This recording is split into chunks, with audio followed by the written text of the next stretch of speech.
Good evening, good evening, good evening, and welcome back to our continued reading of Jules Verne's 20,000 Leagues Under the Sea. Today we continue our reading with Chapter 7. Chapter 7. An unknown species of whale. This unexpected fall so stunned me that I have no clear recollection of my sensations at the time. I was, at first, drawn down to a depth of about 20 feet. I am a good swimmer, though without pretending to rival Byron or Edgar Poe, who were masters of the art. And in that plunge, I did not lose my presence of mind. 2 vigorous strokes brought me to the surface of the water. My first care was to look for the frigate. Had the crew seen me disappear? Had the Abraham Lincoln veered round? Would the captain put out a boat? Might I hope to be saved? The darkness was intense. I caught a glimpse of a black mass disappearing in the east, its beacon lights dying out in the distance. It was the frigate. I was lost. Help! Help! I shouted, swimming towards the Abraham Lincoln in desperation. My clothes encumbered me. They seemed glued to my body and paralyzed my movements. I was sinking. I was suffocating. Help! This was my last cry. My mouth filled with water. I struggled against being drawn down the abyss.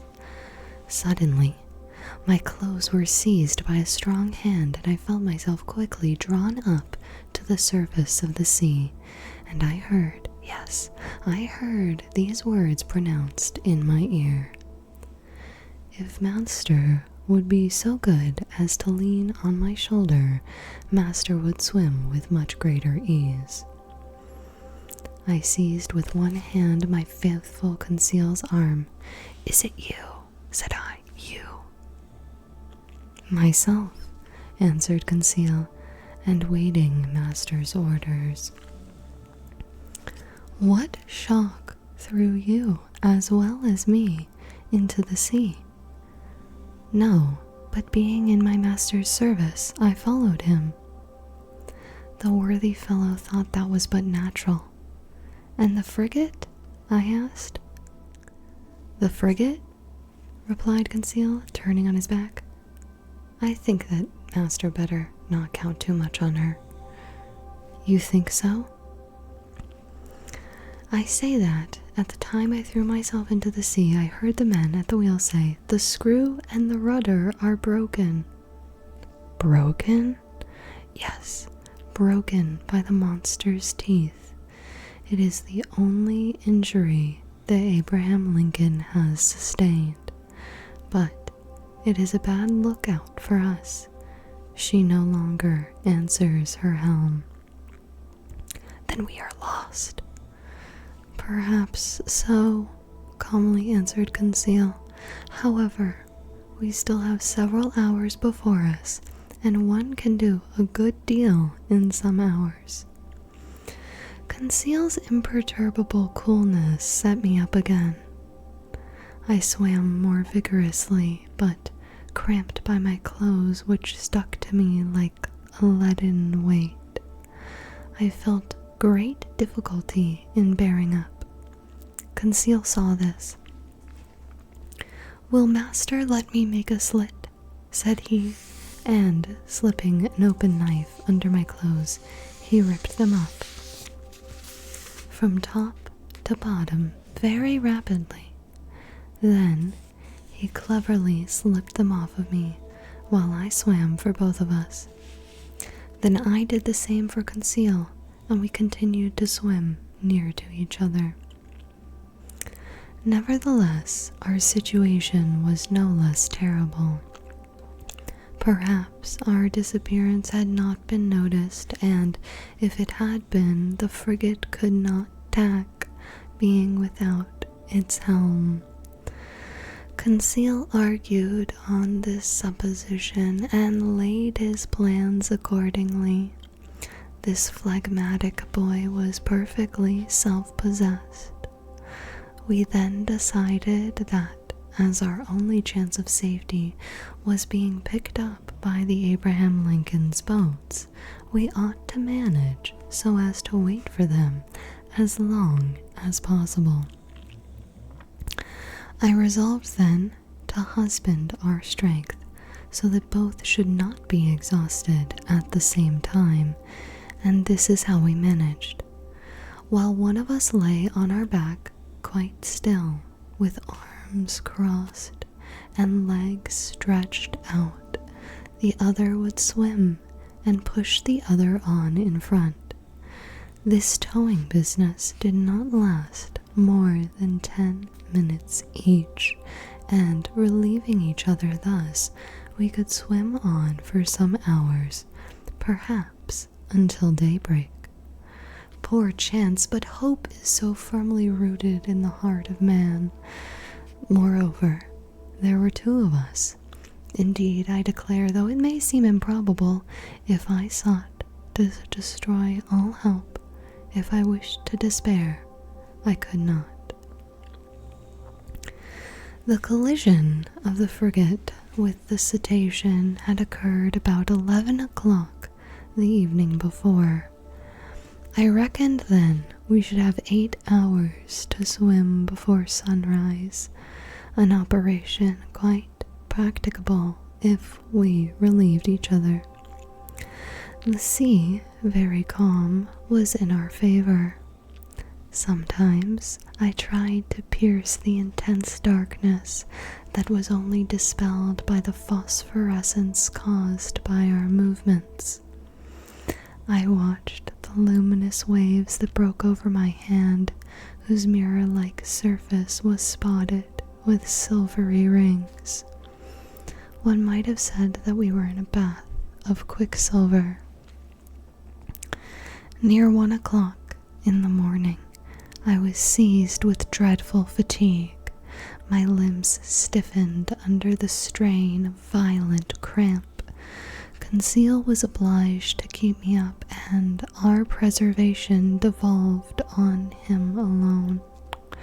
I heard the poor boy pant. His breathing became short and hurried.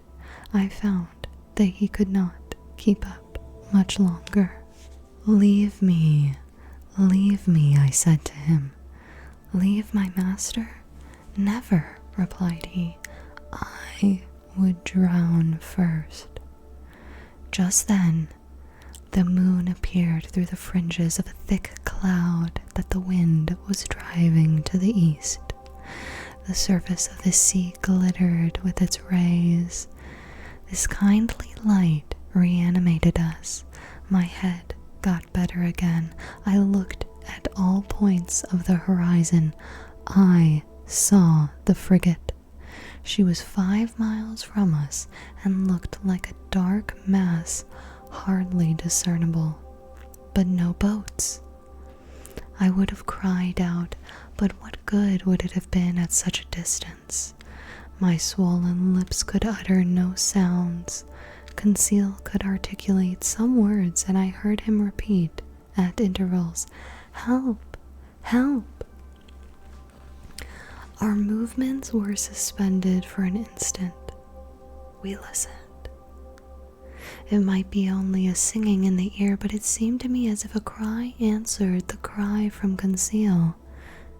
"Did you hear?" I murmured.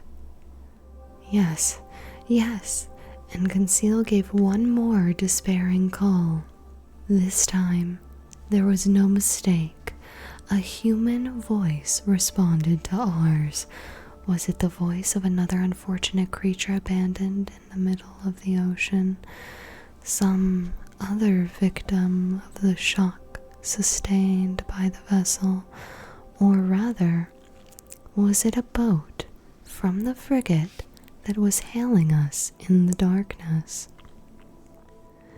Conseil made a last effort and, leaning on my shoulder while I struck out in a despairing effort, he raised himself half out of the water, then fell back exhausted.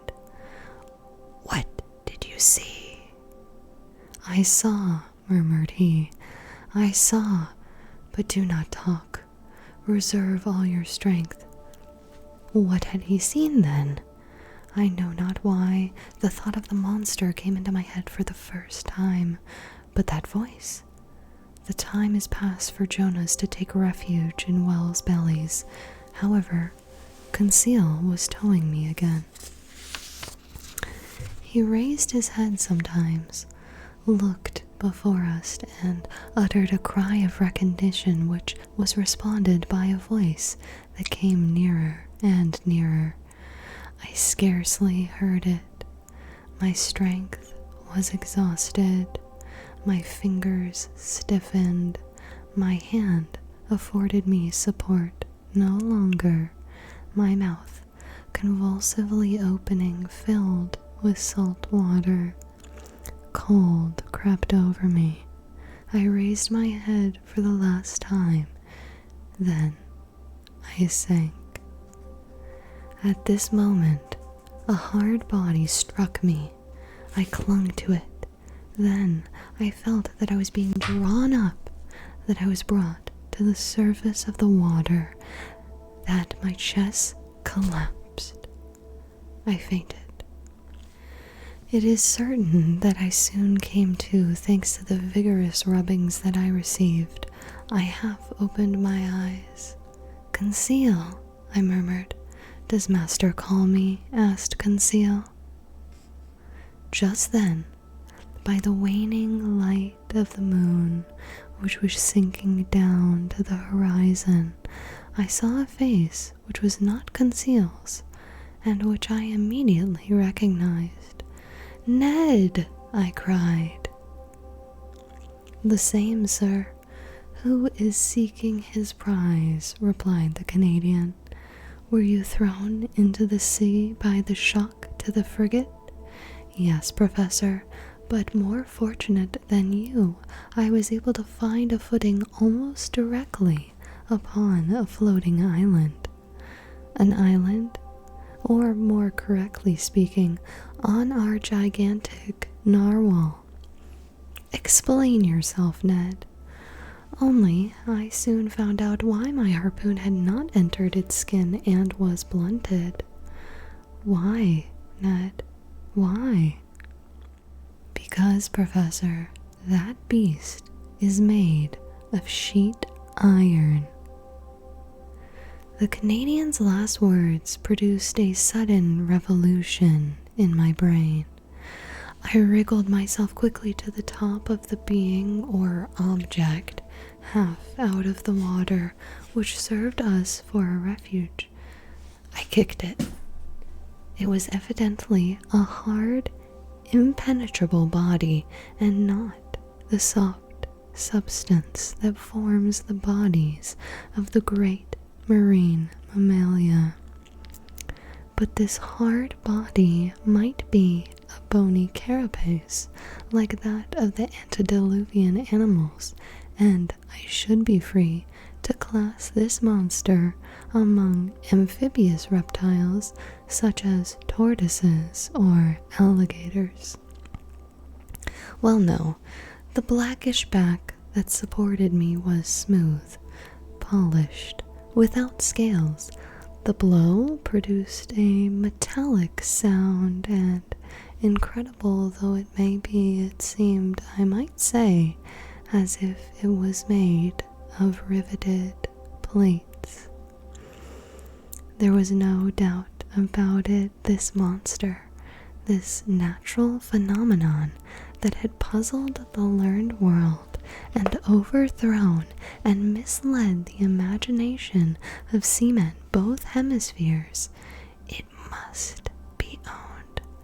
a still more astonishing phenomenon inasmuch as it was a simply human construction. We had no time to lose, however. We were lying upon the back of a sort of submarine boat, which appeared, as far as I could judge, like a huge fish of steel. Ned Land's mind was made up on this point. Conseil and I could only agree with him. Just then, a bubbling began at the back of this strange thing, which was evidently propelled by a screw, and it began to move. We had only just time to seize hold of the upper part, which rose about 7 feet out of the water, and happily its speed was not great. "As long as it sails horizontally," muttered Ned Land, "I do not mind, but if it takes a fancy to dive, I would not give 2 straws for my life." The Canadian might have said still less. It became really necessary to communicate with the beings, whatever they were, shut up inside the machine. I searched all over the outside for an aperture, a panel, or a manhole, to use a technical expression, but the lines of the iron rivets solidly driven into the joints of the iron plates were clear and uniform. Besides, the moon disappeared then and left us in total darkness. At last, this long night passed. My indistinct remembrance prevents my describing all the impressions it made. I can only recall one circumstance.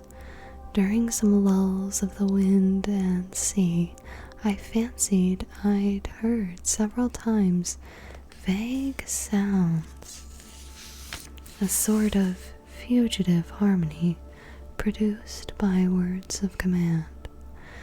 What was then the mystery of this submarine craft of which the whole world vainly sought an explanation? What kind of beings existed in this strange boat? What mechanical agent caused its prodigious speed? Daybreak appeared.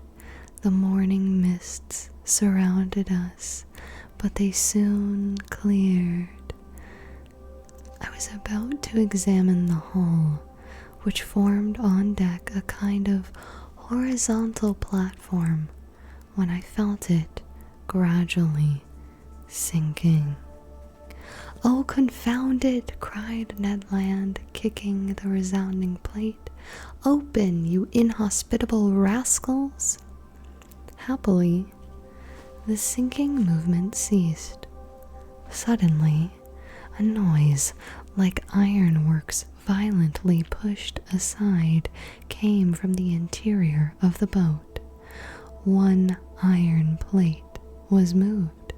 A man appeared, uttered an odd cry, and disappeared immediately. Some moments after, 8 strong men with masked faces appeared noiselessly and drew us down into their formidable machine.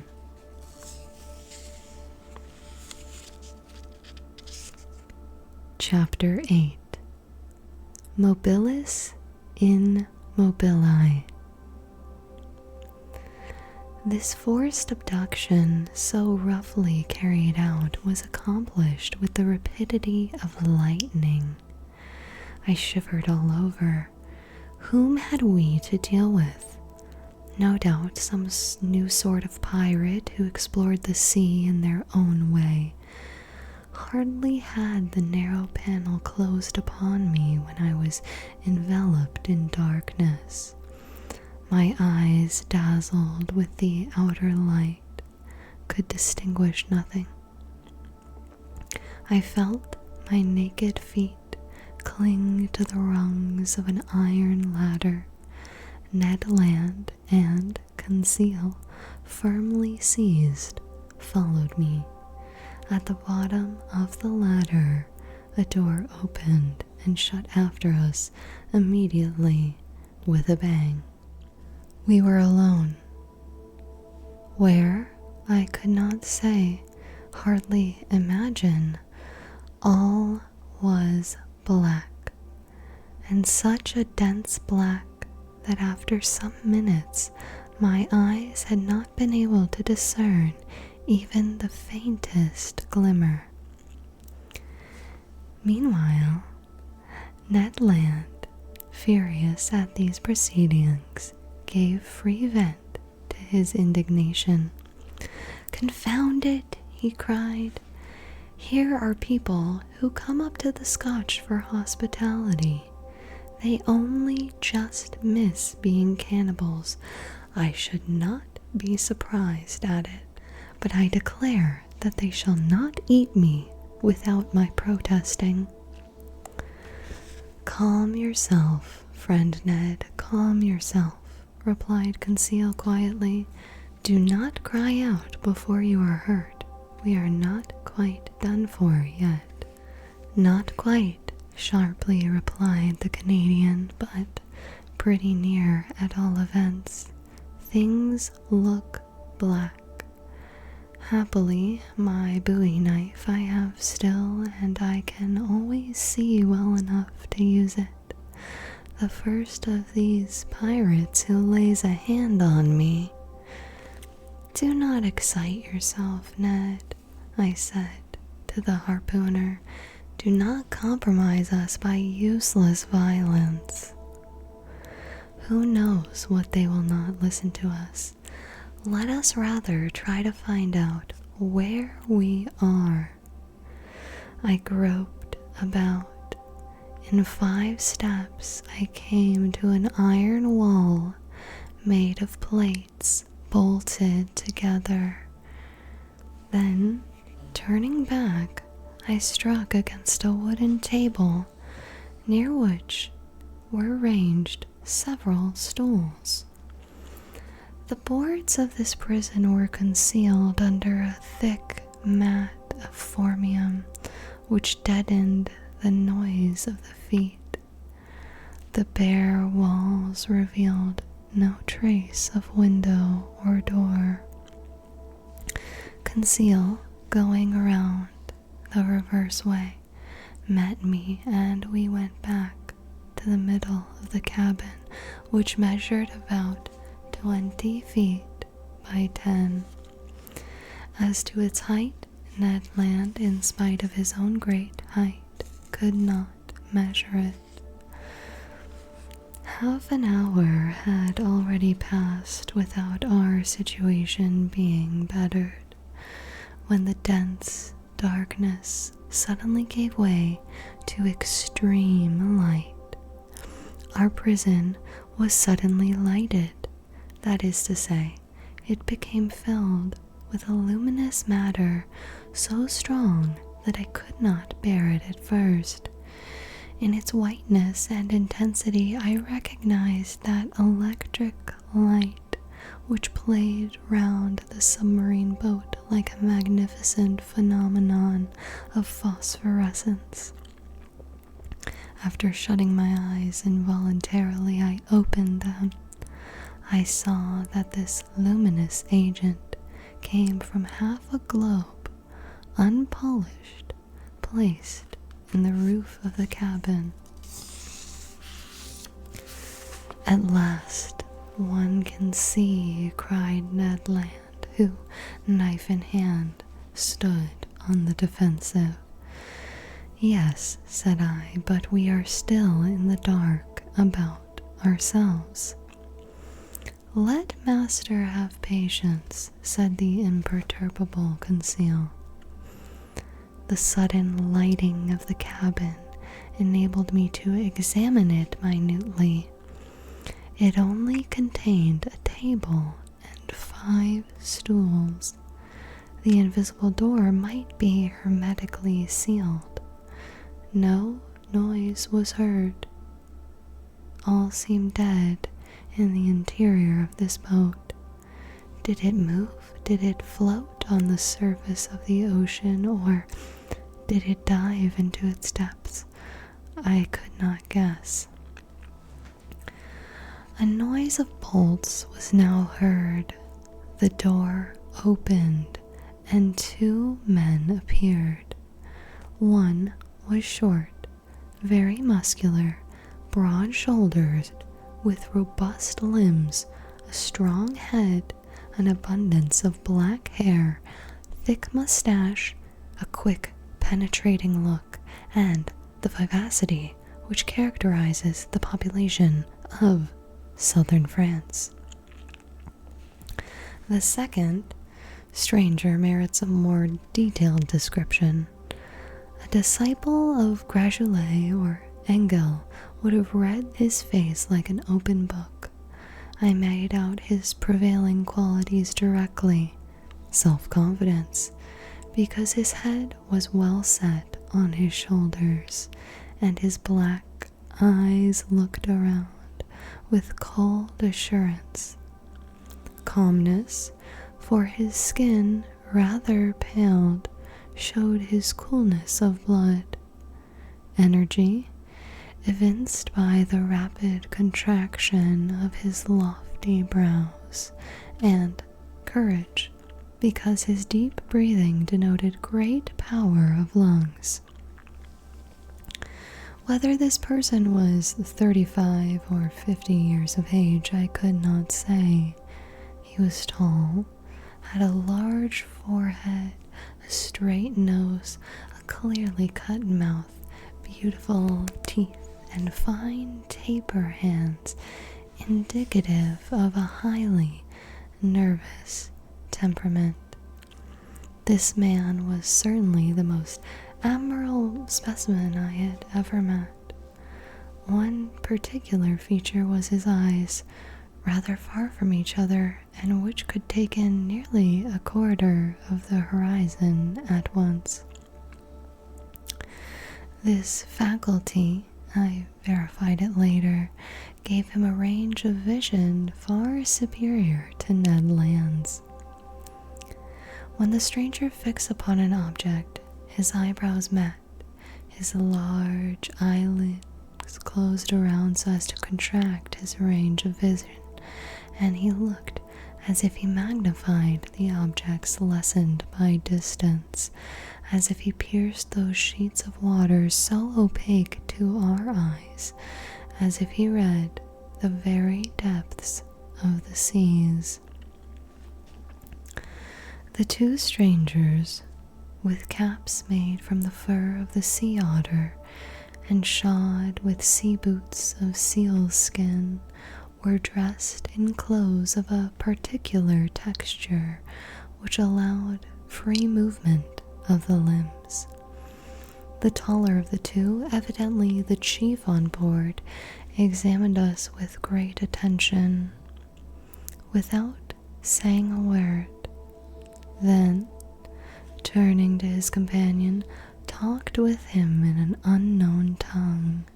It was a sonorous, harmonious, and flexible dialect, the vowels seeming to admit of very varied accentuation. The other replied by a shake of the head, and added 2 or 3 perfectly incomprehensible words. Then he seemed to question me by a look. I replied in good French that I did not know his language, but he seemed not to understand me, and my situation became more embarrassing. "If master were to tell our story," said Conseil, "perhaps these gentlemen may understand some words." I began to tell our adventures, articulating each syllable clearly and without omitting one single detail. I announced our names and rank, introducing in person Professor Aronnax, his servant Conseil, and Master Ned Land, the harpooner. The man with the soft, calm eyes listened to me quietly, even politely, and with extreme attention, but nothing in his countenance indicated that he had understood my story. When I finished, he said not a word. There remained one resource: to speak English. Perhaps they would know this almost universal language. I knew it, as well as the German language, well enough to read it fluently, but not to speak it correctly. But anyhow, we must make ourselves understood. Go on in your turn, I said to the harpooner. Speak your best Anglo-Saxon and try to do better than I. Ned did not beg off and recommenced our story. To his great disgust, the harpooner did not seem to have made himself more intelligible than I had. Our visitors did not stir. They evidently understood neither the language of Arago nor of Faraday. Very much embarrassed after having vainly exhausted our speaking resources, I knew not what part to take when Conseil said, "If master will permit me, I will relate it in German." But in spite of the elegant terms and good accent of the narrator, the German language had no success. At last, nonplussed, I tried to remember my first lessons and to narrate our adventures in Latin, but with no better success. This last attempt being of no avail, the two strangers exchanged some words in their unknown language and retired. The door shut. "It is an infamous shame," cried Ned Land, who broke out for the 20th time. "We speak to those rogues in French, English, German, and Latin, and not one of them has the politeness to answer." "Calm yourself," I said to the impetuous Ned. "Anger will do no good." "But do you see, Professor," replied our irascible companion, "that we shall absolutely die of hunger in this iron cage?" "Bah," said Conseil philosophically, "we can hold out some time yet." "My friends," I said, "we must not despair. We have been worse off than this. Do me a favor to wait a little before forming an opinion upon the commander and crew of this boat." "My opinion is formed," replied Ned Land sharply. "They are rascals." "Good. And from what country?" "From the land of the rogues." "My brave Ned, that country is not clearly indicated on the map of the world, but I admit that the nationality of the two strangers is hard to determine. Neither English, French, nor German, that is quite certain. However, I am inclined to think that the commander and his companion were born in low latitudes. There is southern blood in them, but I cannot decide by their appearance whether they are Spaniards, Turks, Arabians, or Indians. As to their language, it is quite incomprehensible. There is the disadvantage of not knowing all languages, said Conseil, or the disadvantage of not having one universal language. As he said these words, the door opened. A steward entered. He brought us clothes, coats, boots and trousers made of stuff I did not know. I hastened to dress myself, and my companions followed my example. During that time, the steward, dumb, perhaps deaf, had arranged the table and laid 3 plates. "This is something I like," said Conseil. "Bah," said the rancorous harpooner. "What do you suppose they eat here? Tortoise liver, filleted shark, and beefsteaks from sea dogs?" "We shall see," said Conseil. The dishes of bell metal were placed on the table. We took our places.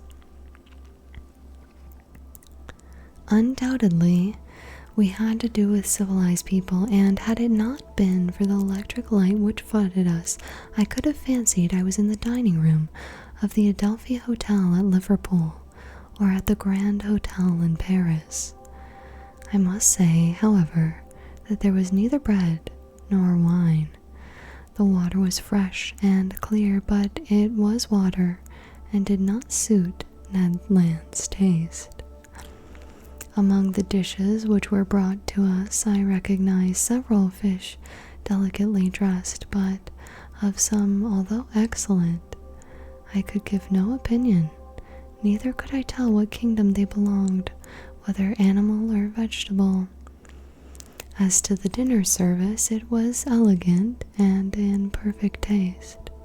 Each utensil, spoon, fork, knife, plate, had a letter engraved on it, with a motto above it, of which this is an exact facsimile: Mobilis in mobili, the letter N, and a period. The letter N was no doubt the initial of the name of the enigmatical person who commanded at the bottom of the sea. Ned and Conseil did not reflect much. They devoured the food, and I did likewise. I was besides reassured as to our fate, and it seemed evident that our hosts would not let us die of want. However, everything has an end. Everything passes away, even the hunger of people who have not eaten for 15 hours. Our appetites satisfied, we felt overcome with sleep. "Faith, I shall sleep well," said Conseil.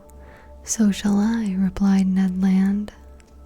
My 2 companions stretched themselves on the cabin carpet and were soon sound asleep. For my own part, too many thoughts crowded my brain. Too many insoluble questions pressed upon me. Too many fancies kept my eyes half open. Where were we? What strange power carried us on? I felt, or rather fancied I felt, the machine sinking down to the lowest beds of the sea. Dreadful nightmares beset me. I saw in these mysterious asylums a world of unknown animals, amongst which the submarine boat seemed to be of the same kind, living, moving, and formidable as they. Then my brain grew calmer. My imagination wandered into vague unconsciousness, and I soon fell into a deep sleep. And that is the end of Chapter 7 and Chapter 8 in our read-through of Jules Verne's 20,000 Leagues Under the Sea. If you are enjoying our read-through, don't forget to give the video a thumbs up and comment with what your favorite part is so far. I hope that you have a wonderful rest of your day, night, whatever it is, wherever you are, and I'll see you again real soon.